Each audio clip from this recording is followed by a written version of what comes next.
I'm aware that many of you have expressed a desire for online counseling, and to that effect, we have a sponsor who will help you and assist you in that respect. So if you will, go beneath the video, you'll find a link to our online counseling sponsor. They have a whole team of counselors that can help you. Practice self-care, get the help that you need.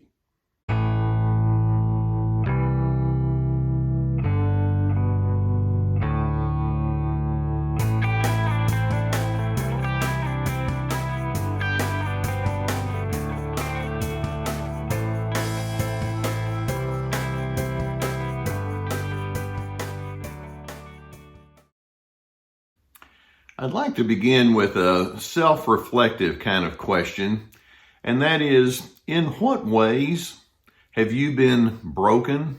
Now, notice I don't ask, have you felt broken before? Because we all have. Every one of us has something in our personal lives, whether it's current or in the past, where we can look back and say, that didn't go right. Or somehow or another, I thought I was going to have a real positive experience and it turned out to be negative. And of course, when we're talking about personal relationships, it can lead to a lot of emotional strain and struggle. Have you had a history of being abused? Have you had relationships that didn't work out well? And it may have been initiated by another individual, but maybe you didn't play into it very well on your end of the equation either. Have you struggled with anger, or maybe have you had some issues with addictions? Have you had family members who have proven to be very dysfunctional and you've had to figure out how to deal with all of that? Have you had legal problems? Maybe even family members or yourself. You've been in prison or jail or been arrested or had all sorts of legal issues on a business level. I mean, there are all sorts of different ways that brokenness can play out. Now, when you have your own broken experiences, there are three different ways that you can respond.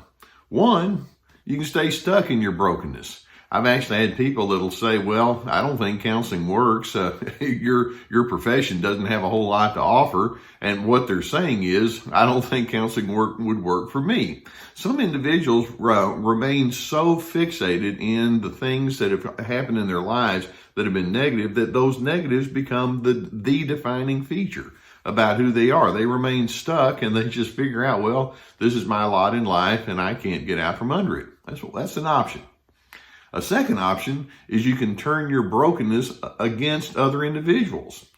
How many people do you know who have had some very difficult circumstances and they wind up flipping it around saying, I hate the people around me. They have bitterness. They can be mean. They can go deeper and deeper into their narcissistic bent. They can be cold-hearted. They can withdraw. They stay stuck in a pattern of confrontation, and they're very argumentative.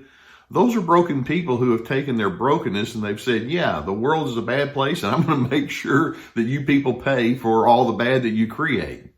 That's an option. Then there's a third option, and that is you can take your brokenness and turn it into a determined mindset. That's the one I vote for. In other words, because of some of the stresses and strains that you've had in your life, you can become a person of growth and insight. You can be someone that offers assistance, perhaps because you've experienced some of the same things they have. Now, if you want to, we can look at people who are considered giants in their field in terms of their influence. I'm thinking of people like Viktor Frankl, who is a psychiatrist who went through the Holocaust and lost so many of his family members, and he lived through it, and he turned around to be one of the greatest minds and authors of the 20th century. Or someone like Alexander Solzhenitsyn, who had been a Russian dissident and spent 8 years in the Gulag system there in Russia, and then in 3 years on top of that in exile in Siberia. He turned out to be, some people called him the conscience of Western civilization as he wrote about his experiences. We could look at people like that and say, yeah, those people did it. But I'm thinking of common people. I have a person in my mind who had gone through a major depression when she was in a very, very difficult family and marital situation. And on the back side of that, she wound up getting treatment and worked really hard. And on the back side of it, probably became one of the most helpful and attentive people toward other individuals that I have ever known. Or I'm thinking about a man who came up in a very difficult family of origin situation, didn't know his father and had some difficulties, had a couple of failed marriages, and yet over time he began pulling it together, realizing, okay, there's some patterns that I've been in that have been broken and have not worked well. How am I going to get through it? And he's actually done quite well, particularly from about age 40 on beyond. And I think of people like that, who have said, I'm going to take what I've experienced and turn it into something of a useful nature. Could that person be you? Would you be willing to do so? Now, let's take a look at what you can do in your response to brokenness and the mindset that you can have so that you can be like those individuals that I just mentioned. Now, first, we're going to say, as you try to get through your broken experiences, always remember that options number 1 and 2 are available. You can stay stuck in your brokenness, or you can flip it around on other individuals. Remind yourself, yes, I can do that. In fact, you probably have done that at some time or another. But I'm hoping you realize, but those kind of options don't work well for me. And what I'm doing as I give this as my first point is remind yourself you have a free will.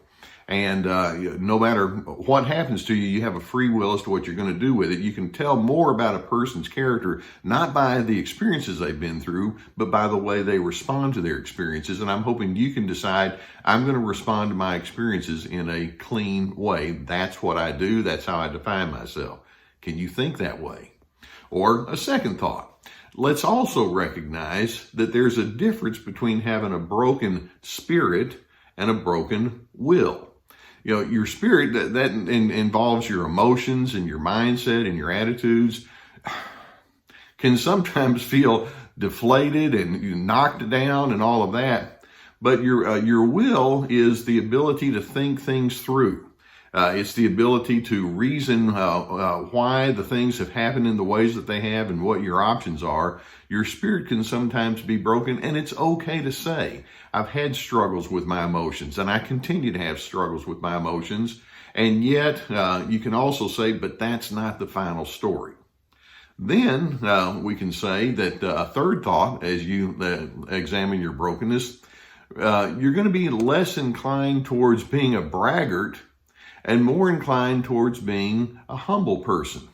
You know, it's interesting, when you've had your brokenness, you tend not to have this attitude that says, hey, look at me, look how entitled I should be. You know, every one of us, including myself, can have some strains and difficulties. I'm just glad to have the opportunity to regroup. And when you approach life with less of an entitled and a bragging kind of way and more of an attitude of humility, interestingly, that's where your strength is going to come from. A fourth thought that can come from having had some broken experiences is you can actually become a much better person at empathy. It just comes more natural. I remember talking with a longtime friend who was going through a divorce, and he had mentioned to me, I've known other people who have gone through a divorce, but had I known that it was as difficult as it is now based on his experiences, I would have been much more sensitive. And from that day forward, he did become much more sensitive. Sometimes when you've had your broken experiences, it makes you attuned to other people who've had theirs, and your feelings and needs can translate into being tuned into the feelings and needs of other individuals, and that, of course, is healthy empathy. That being the case, it leads to a fifth thought, and that is your brokenness can lead to a natural tendency to see yourself as a fellow sojourner. You know, when you've had your stresses and strains, your ears can be pricked to the extent that you hear it more in other individuals. And when you know that, you can put your arm of encouragement around another individual, and you can say, come with me. I love it when people get involved in support groups, or when they are just naturally attuned to talking with other individuals about their personal dimensions. and they can say, we're all in this together. I'd like to help you, and in doing so, I think it'll help me. I'm hoping you can see yourself as a sojourner who is willing to join forces with other people of a similar mindset. A sixth thought is, when you've had brokenness, you realize that ultimately happiness is not your goal. Instead, you begin focusing on other kind of ingredients like decency and good character and self-respect. And then happiness becomes a byproduct, if you can see the distinction that I make. And so you focus on your character development, and when you're doing that, that's never a wrong thing to do. And then number 7, we can say that when you've had broken experiences, I'm hoping that you can dedicate yourself to being a lifelong learner. I'm hoping you can see that in your humanity, you're always capable and vulnerable to some sort of breakdown, as your past has indicated, but that doesn't have to be a negative. You can be the kind of person that says, well, what am I learning about human nature? What is it about other people that tends to take me in a wrong direction? What is it about me that takes me in a wrong direction? What are my alternatives, and what are my core beliefs? What gives my life meaning and purpose? So you can stay stuck in your brokenness. You can flip your brokenness around on other individuals, or you can commit to growth. And when you choose that third option, it puts you in a position to become a person of insight, and specifically a person of wisdom. Join me, if you will, in being that kind of person. We all have had some reasons to say, yeah, I did things wrong, but then you can use that as saying that's a springboard for now, me going in a right direction. That's something I respect strongly, and I hope you do too, and I hope you can dedicate yourself to that between now and the end of your life.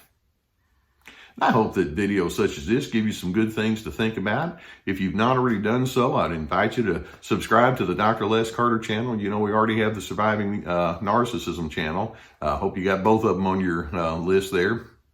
If you have a need for counseling, and many times topics like this can prompt the thought of that. If you have someone in your area that can assist you in that, I would encourage you to do that. If you don't have that, or if you would prefer, I have a link below to a sponsor that can take you to online counseling with a whole team of licensed professional experienced counselors, and they can assist you there.